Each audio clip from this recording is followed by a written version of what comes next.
What's going on, rock stars? Welcome back to a new season, let alone episode of The 1% Life. I'm your host, peak performance coach and trainer to the 1%, JoanieDhillon. I am so pumped to be back here with you for another season, or until I move again. So we just called it a season because really I just moved and life was kind of upside down for a minute. And now it's getting right side up. So yeah, man, it's been crazy. Hope y'all been doing well. If you're listening to us live on the Facebooks, drop a hello. Let me know where you're tuning in from. And if you're listening on one of our podcasting platforms, welcome in. I hope you enjoy this show. So Rockstars, it's been a crazy month and a half, man. Let me tell you, if you don't know, and you aren't following me on some other platform, you probably don't know that I moved out of Seattle and am living in an RV.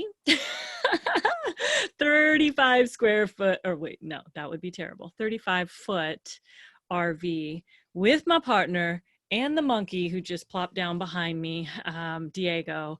And man, is it ever filled with, life's interesting occurrences, experiences. It's been interesting for sure. But I'll tell you what, this episode is, we're definitely going to talk about some things. And the thing in particular that we'll speak about today is change, right? Like change has really been on my mind because number one, I've been going through a lot of it. Any of you going through a little change? Maybe over the last 6 months, some change and periods of time where I felt a little uncomfortable. That's right. Change is not always fun, is it?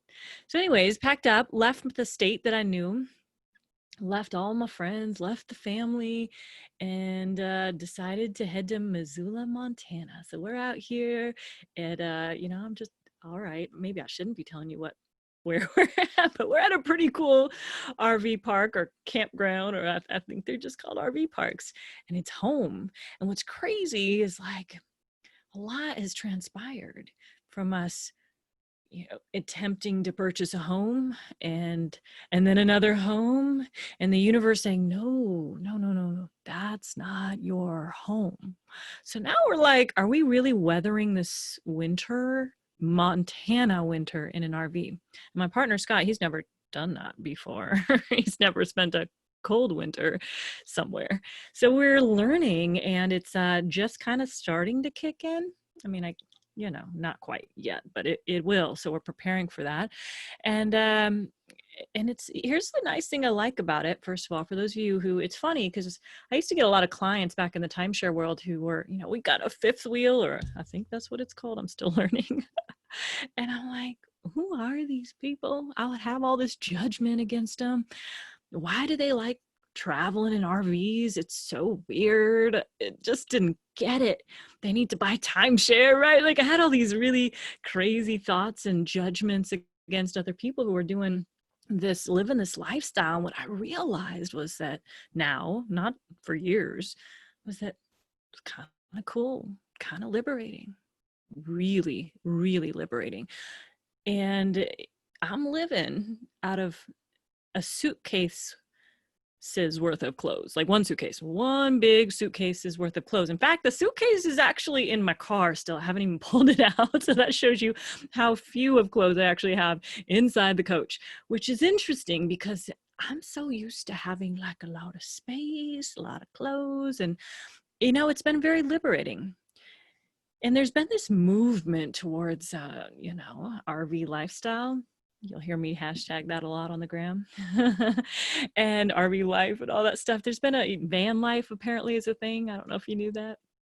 But it's been definitely different and liberating to let go. I mean, we have 4 storages. On Monday we'll condense down to, or today, which is probably when you're listening to it, it'll condense down to 3 storages, and none of that stuff is even missed. I'm really not missing any of it. It's just stuff.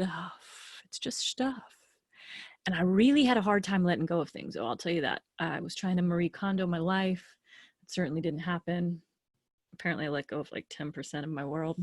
So we're going to do it again when we actually buy the house and the land and all that stuff, or the land, whatever it is, recondo again and actually get rid of stuff because it feels really good. You think you miss this stuff, but you don't. There's really not one thing other than me trying to find all my supplements. For those of you who know me, you know I'm, got a lot of supplements, but other than my supplements that are lost in, one of those storage units, I can just order new ones. I mean, I've got a lot of them there, but that's all I'm really missing at the moment. It's very liberating. Have you ever thought of getting a home on wheels? So different, but it's really cool. Apparently RV living has increased like tremendously. The campgrounds are always filled. It's pretty nuts. Anyways, that's not what we're here to talk about, but I thought I'd catch you up on my life. I'm doing laundry in public laundry spaces, a little bizarre. But it's, it's all a part of this thing called behavioral flexibility. And behavioral flexibility is one skill that, God, heck, most people really lack. The ability to change their behavior based on what the current environment is calling for. Any environment, whether it's your home environment, the economic environment, your work environment, whatever it is. So I'm really experiencing some serious behavioral flexibility, which is good to be forced into that situation. My partner Scott and I are both running our businesses out of an RV. Thank God we rented some space, some office space, which has been really nice. But hey, I want to talk to you about this thing called change. Change, and I don't mean, spare change. I mean transformation. That's right. And how it's so easy to just get comfortable, isn't it? Like, it's so easy to just say, oh, no, that thing over there. Like, someday I'll get to it. Someday I'm going to take the leap. Someday I'm going to leave the job. Someday I'm going to actually start a business of my dreams, perhaps. Do the thing, whatever write the book, speak on the stage, build the career, leave the partner. Who knows what it is? I don't know. What is it for you? But what is stopping you from today? And what I've experienced is that when the situation at hand gets to the point where it's like, change isn't an option. When change is not an option, where it's, it's easy to not change when it's like, I could stay in my job because I'm making good money, or it's decent, it's comfortable. Maybe it's not good money, but it's comfortable. Bills are getting paid. Or I could leap off a cliff. Please, that's metaphorical. Leap off a cliff and start a business, perhaps. That is an option. How many people retreat back to what's comfortable, what's known, what's safe, what's, no risk. And when change is not an option, what happens is that change actually happens. It happens because you've got to change. You've got to do something different than you were doing before. Now, I'm curious, how many of you have felt that this season that we're all in has brought about some real forced change? Many of my clients, in fact, 85% of my industry that I coached in predominantly lost their jobs overnight with COVID. Overnight, what? And then there was like another day where another 15%, I mean, they're literally like probably 5% of the original workforce as of a few months ago working, just call it March, now 5%. Could I be off a little? Maybe by like 1%. It's really, really, really low. And with that, so many people were forced to make decisions about their careers. Like, now what? What do I do now? I'll tell you what, it has me looking like I work with a lot of high performers, right? Like people who are sales gangsters. They are the best closers in the world. I mean, literally, like my mastermind is filled with the best closing chicas in the world. There's some badass bees, like there really are. And many of them, several of them were forced to, when their companies put them on this, I don't know, furlough kind of thing, I guess it was called. Well, when you're accustomed to a certain lifestyle, you've got to create that lifestyle one way or the other. So they'd start these businesses. And here's what's interesting. This is going into a little conversation around identity as well.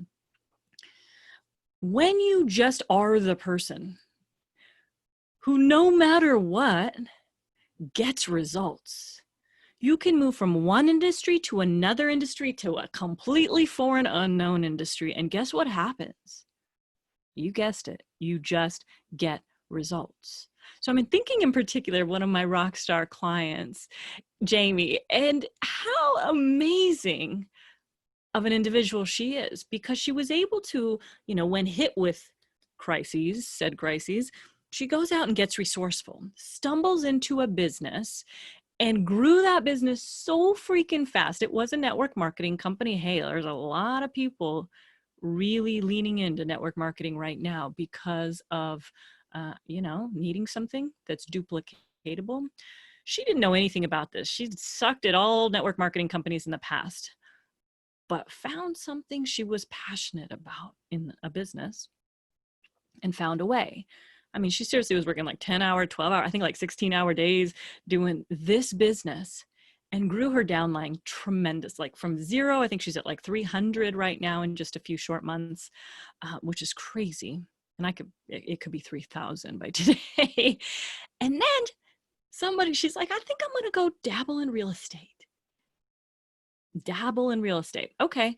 So within a few weeks, maybe a month, 7 homes under contract, you guys, 7 homes under contract.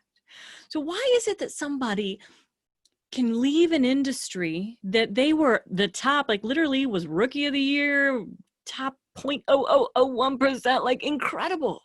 Year after year after year after year, went from a single mom to being a rock star overnight. I mean, well, within her first year, and spent 11 years, I believe, in that industry. Leave it cold turkey, go into a completely different industry she knew nothing about, and not search for help. I'm like, find somebody to save me, but got resourceful and found a way, quickly built up this business that is growing like crazy right now. She has all these little troopers on the ground doing work for her. It's awesome.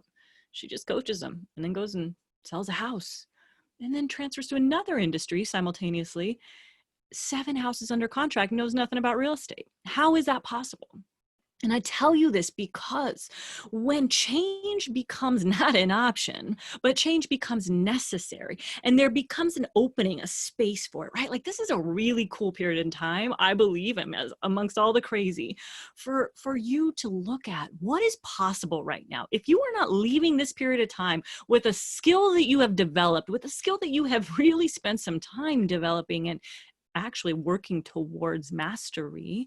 And if you have not done that, what have you done? Where have you perhaps wasted your time? And wouldn't it be beneficial to you? Don't you just owe it to yourself to think bigger, to think about what's going to get, like, because clearly what got people to where they are right now is not what's going to get you to the next place. And I believe that so firmly based on the current economic environment and the environment period. Things have changed, right? AI's taken over. Who knows what's going on when we got to watch what we say on these shows, right? But there's a lot of stuff. So if you think that what got you here is going to get you there, it won't. I've been preaching this for 6 months. And the reality is that was the case prior to this situation going on. What got you to, people say, what gets you to 6 figures is not anywhere near what gets you to 7 figures. It's not more, it's less. What gets you to 7 is not going to get you to 8, right? Like you have to start thinking differently and thinking from a place of who do I need to be? Who do I need to be to do what I need to do so that I can have what I want in my life? Because it's not about thinking your way to the top. It's not about fearing change and the stuff that comes with it. Man, we've had so many like crazy things happen in the last 2 months. It's been nuts. And yet we're enjoying some of the suck, enjoying the pitfalls, enjoying the learnings that come from them. And it's not like you enjoy it in the moment, but you think, okay, what's the learning here? What's the opportunity here? What's the gift here? What can we now take forward? What does this mean that we need to now do in order to get to the next step? Get to the next step, right? So I was on a call with a buddy of mine, Myron Golden, who's just incredible, by the way, incredible closer, like was on Grant Cardone's stage closing for Russell Brunson, sold 3.7 million. And I think he just closed and swept the stage. And like Russell was on for 90 minutes. He was on for, I think, 30. And it was just pretty incredible. But it was amazing. In this call, he talked about not having to know, like if you're so clear on the end destination where you're going, if you're so clear on where you're going, you do not need to know all the steps. This is really important. You only need to know the first step, the very first step. When you're so focused on the outcome, on where you're going, and you know and you maybe you ask, you intuit, you research, you figure out, or you just, God help me with the first step, right? Like, what's the very first step? When you do that and you get to that first step, I promise you, the next step will be revealed. It just will. It will be revealed. And that step will lead to the next step and the next step and the next step. There's a quote by Maxwell Maltz that says, you cannot course correct when you are standing still. Now think about that. What does that mean? That if I am standing still, how am I going to be able to move in any direction? I'm standing still. You have to take a step forward in order to course correct, right? So if you're moving, you're like, I think I'm doing the right thing. Whoop, hit that wall, fell down on my face. Well, clearly that thing didn't work. So guess what? I got to get up and I got to embrace discomfort and try this thing. Maybe that was data, that was information that I now know is going to lead me to a different direction. So let me just pivot. Let me just pivot and change course slightly. This could be anything from if you're, you tried a career and the season is upon us right now hit, and you're like, well, that certainly didn't work. Well, guess what? You get up, that was data, and you go do it again somewhere else. If you are a marketer and you're putting out content out to the world and you're like, that certainly wasn't received. We got 0 leads, 0 opt-ins. Well, that was data to change something, try something, throw something at the wall, see what sticks and what doesn't. If you're in sales, which most of you are in sales, I think everybody in this planet should believe that they're in sales and they should love sales, because if you don't know how to sell, you don't know how to get what you want at all. And if you're in sales and you hit an objection and yet another one, you don't know how to overcome them, and you lose the deal, you lose the sale, well, that's data, that's feedback in terms of what do I need to now specifically begin to focus on in order to pivot so that next time when the situation happens, I don't encounter it again. Doesn't that make sense? It does, right? I was talking to a gal today, sweet gal, but man, she's not going anywhere with the attitude not the attitude that she has, the belief system rather, that her decision that she and her husband made to not spend any money on a thing that's going to help her get out of that problem to begin with is not really a mindset of somebody who's looking to get their way to the top. And I'll tell you what I mean by that. So my partner and I, we are looking at buying a lot of land, like a lot. We are literally waiting for the right piece of land to fall in our lap. And I mean a lot, like not like, cattle country amounts of land, like thousands of acres, but we want, 25 to 100 acres. It's a lot for me. Right. And so we have this vision of this retreat center and this home we're going to buy or build, depending on what it comes, what's there. And we just know when it's the right place. Right. And so we said to each other, listen, we're spending a lot of money, you and I, and we got these big plans that are going to cost a good fortune to build this thing out over the next couple years. Wouldn't it behoove ourselves to just, not just buy everything that we want right now, because we invest. You pull your bank statement right now and you go through every line of your bank statement, and what you spend the most money on is what you value in your life. So guess what's at the top of ours? Masterminds,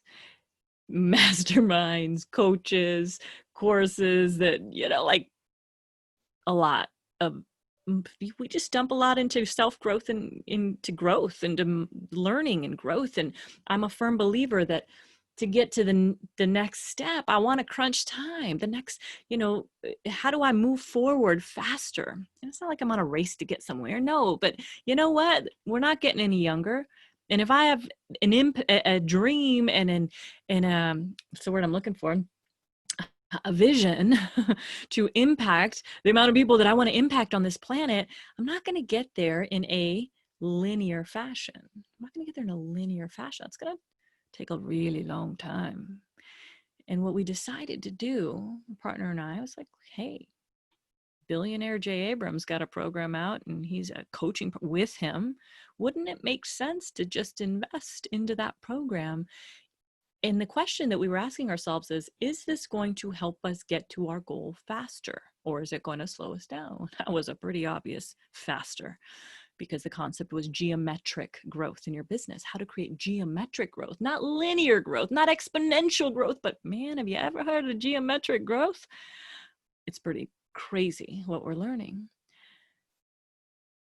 And I bring this up because there are ways to go about getting what you want by going through the process of what you need to do to get there, and getting resourceful in your thinking. Like, who is it that that could help you bridge that gap? Who is it that that could help connect you with someone potentially? You don't have to know that. You just got to connect with people, right? Like, are you looking for, this is just coming to me right now, I don't know, low-hanging fruit? Someone needs to hear this. Are you looking for low-hanging fruit in your network that you can connect with? Like, just to help you bridge the gap. Is there some problem that you're experiencing because of maybe just what's going on in the planet right now, and it's impacted your job, your family, your career, who knows what? But are you being resourceful in your thinking to think about brain dumping out who all is there that I can choose to just connect with? What if you just connected with 30 people today? Hey, I'd love to hop on a call with you. Well, maybe you didn't get to all 30, right? And just what can come out of that? So we're learning some really incredible things from this coaching program with serial entrepreneur, business strategist, and, really wealthy Jay Abram. And it has me thinking in a way that I've never thought before. I keep looking that way because, oh, yep, Scott's home, partner's home. We're about to get interrupted. It's got me thinking in a way that I've never thought before. And I want you to begin to take that on yourself. And it doesn't happen with the same level of thinking that created the problem. Albert Einstein says you cannot solve a problem with the same level of thinking that created the problem.